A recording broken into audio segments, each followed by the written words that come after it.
Hello, dear friends, and welcome to Stillness Unfolded, where the whispers of Buddhist wisdom meet the heartbeat of now. I'm so glad you're here as we step into a journey together. Imagine a river carving through an ancient forest, its waters gleaming under a golden sun, flowing beyond the grasp of time. Long ago, monks sat by such rivers, watching the currents as they unraveled a truth: aging isn't a loss, but a quiet awakening. What if the years we carry aren't thieves stealing our light, but keepers of treasures time can't touch? What if aging gracefully hides a strength so deep, it's been waiting for you all along? Today, I'll guide you through 9 Buddhist lessons, lanterns glowing through life's twilight, revealing what endures beyond the years: a nurtured body, a tranquil mind, a radiant spirit. These aren't just tales from dusty scrolls, they're woven with my own steps along this path, holding secrets even the wisest hearts yearn to grasp. This video is rich with wisdom, so stay till the end to uncover it all. If it stirs you, hit like and subscribe. Share your thoughts below. Your voice helps Stillness Unfolded shine brighter. Ready to find what time can't take? Let's begin. 1. Keep learning new skills, the bamboo that bends but never breaks. In a quiet grove nestled beneath the shadow of an ancient mountain, there lived an old monk named Detachment, whose hands trembled like autumn leaves yet burned with a quiet fire for the unknown. One crisp morning, as the mist hung low over the bamboo, he decided to learn the art of weaving baskets, a craft his youthful years had never known. His fingers, gnarled by time, stumbled over the slender stalks, his eyes, dimmed by countless sunsets, strained to see each twist. Yet with every clumsy knot, a smile crept across his weathered face. "The bamboo bends," he said to the young disciple who sat wide-eyed beside him, "and so must we. It yields to the wind, yet never breaks. To learn is to live, to stretch beyond the years." In the teachings of the Buddha, we find the truth of impermanence, anicca, the ceaseless dance of all things, shifting like the seasons across a vast sky. But within this endless change lies a gentle invitation to grow, to reach, to embrace the new even as the old crumbles like dry leaves beneath our feet. I've walked this path myself. At 60, when the world seemed to whisper that my time for beginnings had passed, I took up the brush of calligraphy, not for fame or mastery, but for the silent joy of ink flowing across rice paper. Each stroke became a meditation, each wobbly line a lesson in patience, a reminder that the hand may falter but the spirit need not. The Buddha once said, "The mind is everything. What you think, you become." To learn is to keep the mind supple, like a river carving fresh paths through unyielding stone. It matters little what you choose, be it painting under the soft glow of dawn, tending a garden where seeds whisper of tomorrow, or even wrestling with the mysteries of a smartphone's glowing screen. The gift is in the courage to begin again, to step into the unknown with a child's wonder. And here's a quiet secret: every skill you nurture sends ripples beyond yourself. Picture this: teaching your grandchild to plant a single seed, watching their small hands press it into the earth, or sharing a poem scratched in your own halting script with a friend over tea.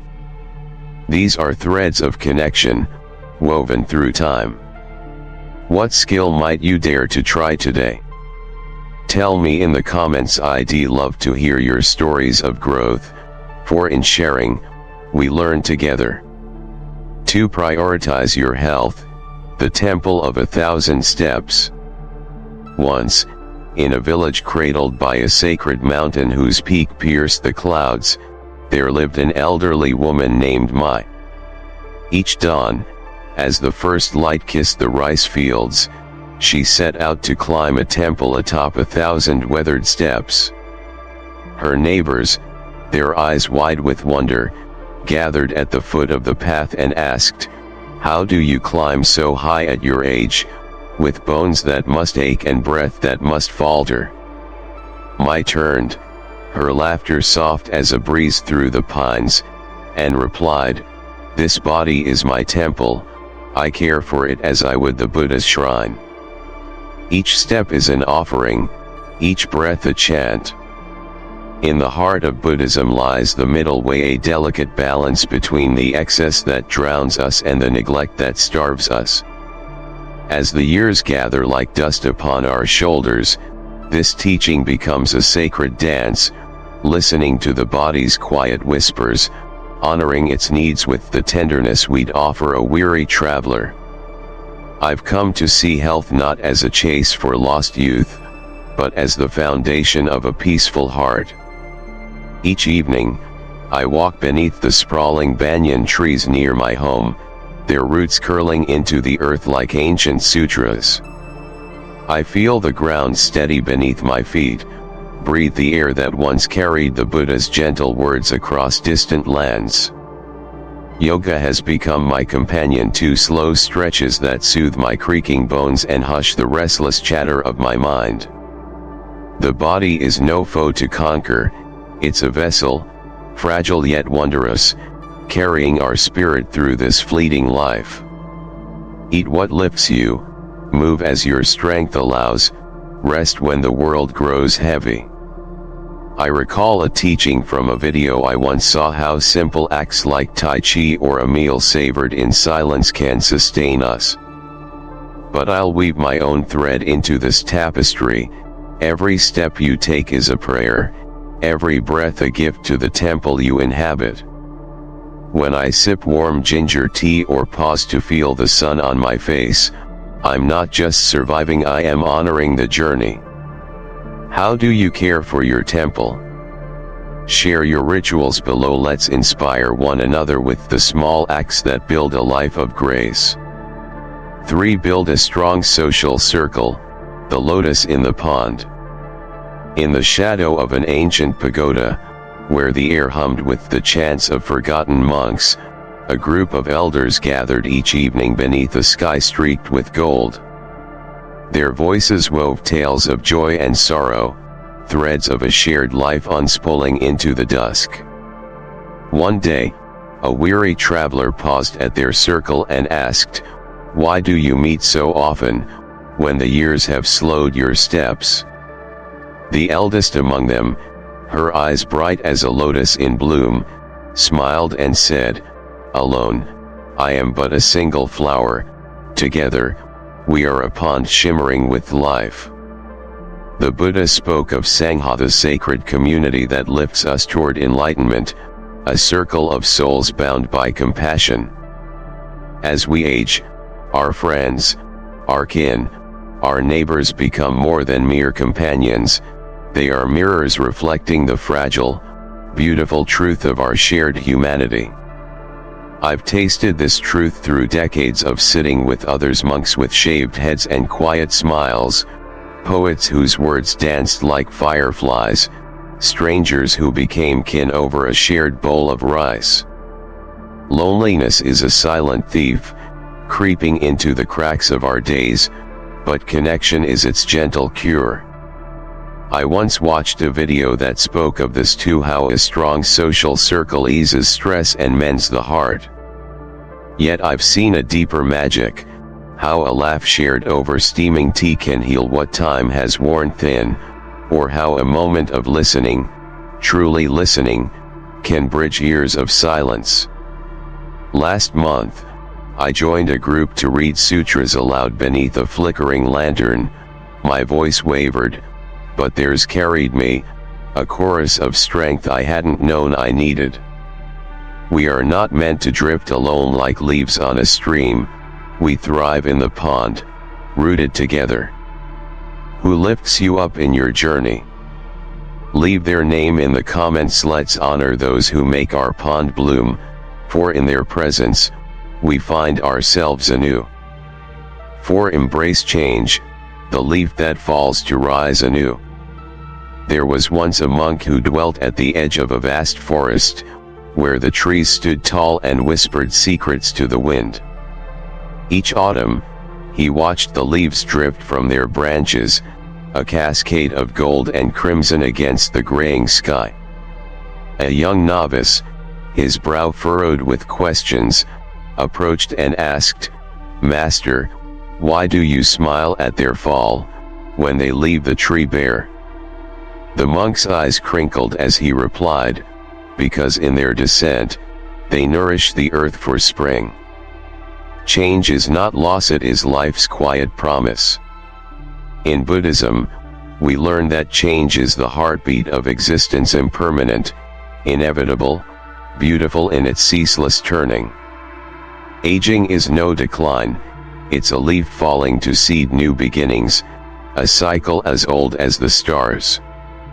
I fought change once, my hands clenched tight around the vigor of my youth. When my knees began to creak and my hair turned silver, I mourned until the morning softened into freedom. A video I once saw echoed this: change is a chance to grow, not a wound to grieve. But let me share my own thread. When my children left home, their laughter fading from the walls, I wept until I saw the silence as a canvas, a space to write, to dream, to listen to the wind's new song. Change is not the enemy, it's the wind that lifts us, the current that shapes us. The number 4 thing silently revealing its gift is this: every shift you embrace, be it a new home where the light falls differently, a habit that bends your days, or a perspective that softens your gaze, holds a seed of peace you felt but never named. I've moved houses, learned to cook with trembling hands, let go of old grudges, each a surrender, each a rebirth. Change is the forest's gift, will you accept it? 5. Cultivate humor, the laughing Buddha's secret. In a bustling marketplace long ago, where dust rose in clouds and voices clashed like cymbals, the Buddha paused to watch a gaggle of children chase a rolling gourd, their laughter ringing like temple bells. Turning to his disciples, he chuckled, a rare gleam in his eyes, and said, "See how joy heals even the weary. Laughter is the breath of a free heart." In Buddhism, humor is no idle jest, it's a medicine, a spark of equanimity that dances through life's storms. As we age, a rich sense of humor keeps us buoyant, like a lotus rising above the mud, unbowed by the weight of years. I've laughed at my own follies, tripping over a root while my mind wandered to distant sutras, or searching for glasses perched atop my head like a crown. A video I once saw spoke of this too. Humor lightens stress, lifts the spirit like a kite on the wind. But I'll weave my own tale. During a storm that flooded my village, we elders huddled in a leaking hut, our robes soaked, our feet in puddles. Someone guessed we'd swim to enlightenment, and soon we were cackling, the rain forgotten in the warmth of our mirth. Laughter is a rebellion against despair, a refusal to let the world's weight crush us. I find it in the absurd, a rooster crowing at midnight, a child's wild tale, or in the playful, like teasing a friend over burnt rice. Seek the small joys, the quirks that tickle your soul. What made you laugh today? Share it below. Let's ripple joy together, for in laughter, we are alive. 6. Prioritize self-care, the lamp that lights itself. A young monk once climbed a winding path to his master's hut, his eyes shadowed with worry.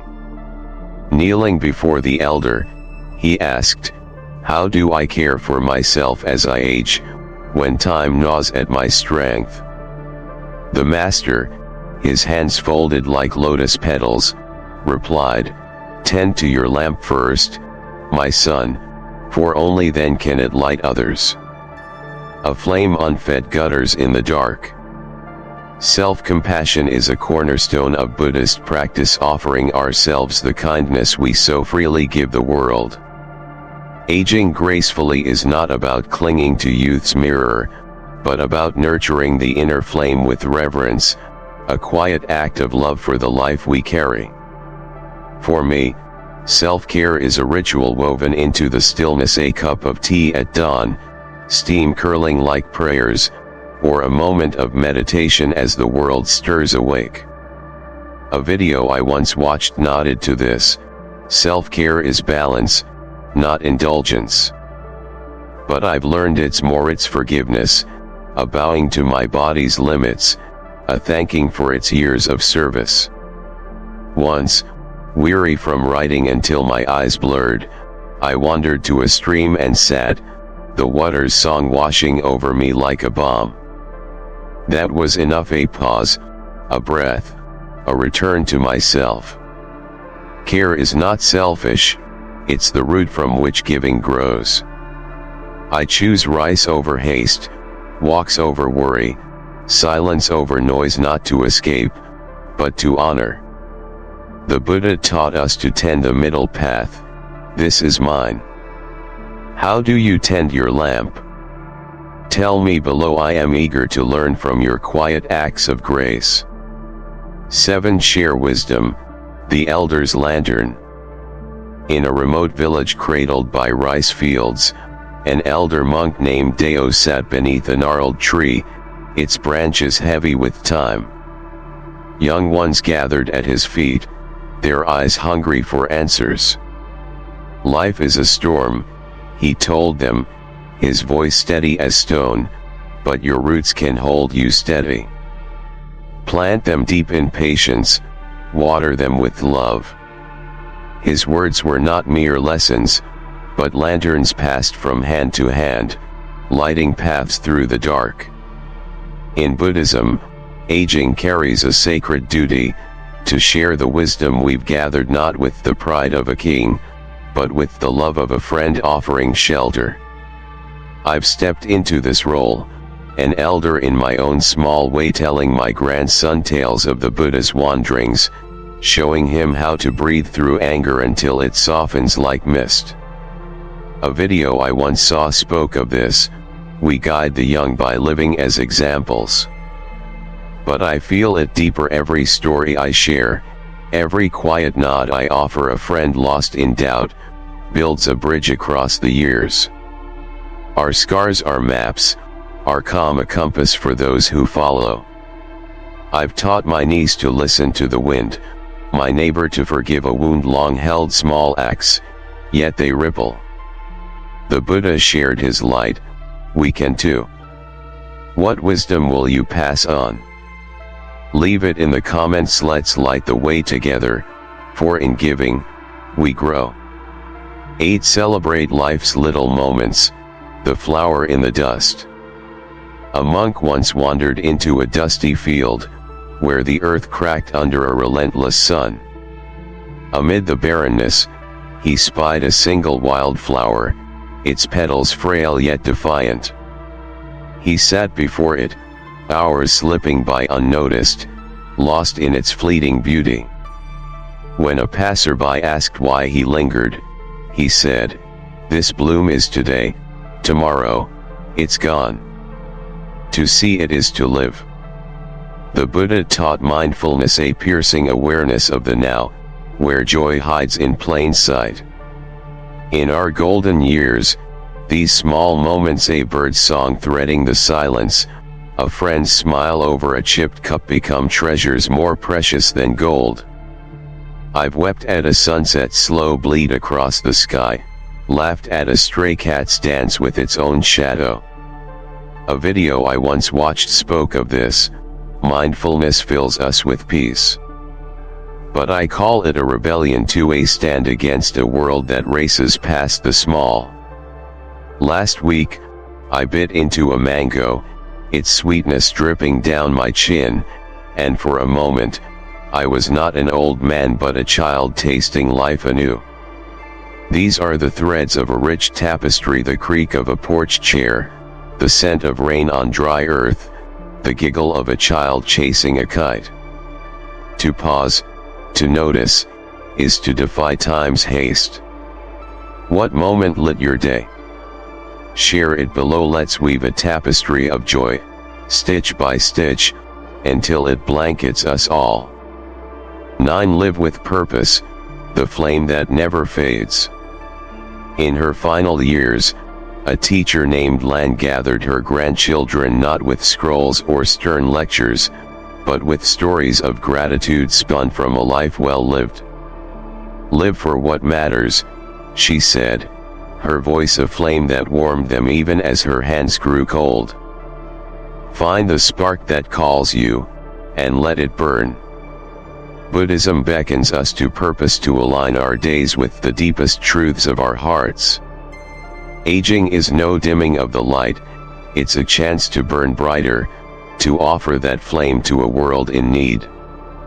I've found my purpose in these words I write, in planting trees whose shade I'll never know, their roots a promise to tomorrow. A video I once saw agreed, purpose evolves, never fades. But I see it as a river too. Sometimes it rushes, sometimes it meanders, yet it always flows toward meaning. I volunteer at a temple kitchen, stirring soup for weary travelers. I listen to a stranger's tale until their burden lifts. I create, though my hands shake, because the act itself is enough. The Buddha walked with purpose, teaching, healing, being. We can too, be it through a kind word, a crafted gift, a quiet presence. Your purpose is yours to shape, a flame to tend. What drives your fire? Tell me below, I'd love to know, for in your spark, I see my own. Here we stand by this river, its waters murmuring a song older than the hills, and I ask, what if aging isn't a thief, but a guardian of gifts time can't claim? Through these 9 Buddhist lessons, learning's endless bloom, health's sacred dance, community's warm embrace, change's gentle flow, laughter's healing spark, self-care's quiet flame, wisdom's shared light, moments fleeting gold, and purpose's steady fire, we see the Buddhist truth glow. Aging gracefully isn't about resisting time, it's about cradling what it can't touch, peace that settles deep, joy that lifts the soul, purpose that guides us home. Hold these lessons close, live them boldly, and let your golden years shine. Thank you for wandering this riverbank with me on Stillness Unfolded. This journey's packed with treasures, and I hope you've stayed to claim them all. If these words light something in you, please leave a like and subscribe for more. Drop your reflections in the comments. Your insights fuel this channel's growth, bringing richer tales to us all. Watch it through, for every second here is a step toward your own stillness. Until next time, may what time can't take away be your strength and your song.